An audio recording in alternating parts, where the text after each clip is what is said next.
మనుషులు ఎంత విచిత్రంగా మాట్లాడతారంటే ఒక్కొక్కసారి నవ్వొచ్చేస్తుంది వాళ్ళ మాటలు చూస్తే. ఎప్పుడో 15 ఇయర్స్ బ్యాక్ ఒక అమ్మాయిని నువ్వు చూసుంటావు. ఇప్పుడు ఆమెకు పెళ్లయ్యి, ఇద్దరు పిల్లలు తల్లయి ఉంటుంది.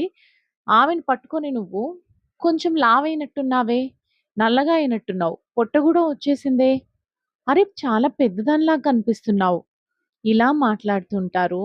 అరే! నువ్వు 15 ఇయర్స్ బ్యాక్ చూసినప్పుడు ఆమె అమ్మాయిగా ఉంది. ఇప్పుడు ఇద్దరు పిల్లలకు తల్లి.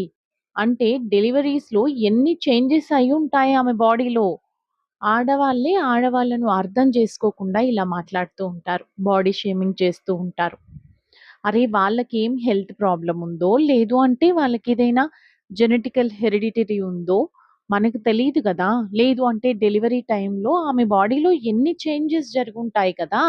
నువ్వు పట్టుకొని ఇప్పుడు నల్లగా అయ్యావనో, పొట్టొచ్చేసిందనో, లేకపోతే పెద్దదానిలా కనిపిస్తున్నావనో 15 ఇయర్స్ బ్యాక్ చూసినప్పుడు ఆమెకు ఏజ్ 15 ఇయర్స్ పెరిగింది గదా! పెద్దదానిలాగా కనిపించకుండా ఎప్పుడు గూడా 16 ఏళ్ల పడుచు పిల్లలాగే కనిపిస్తారా ఎవరైనా? ఏం మాట్లాడుతున్నారో కొంచెమైనా అర్థం ఉండాలి కదా! మాట్లాడితే ఎలా ఉన్నావు? ఏం జేస్తున్నారు? మీ ఫ్యామిలీ ఎలా ఉంది? పిల్లలెలా ఉన్నారు? ఎడ్యుకేషన్ ఎలా ఉంది? ఇవి మాట్లాడండి.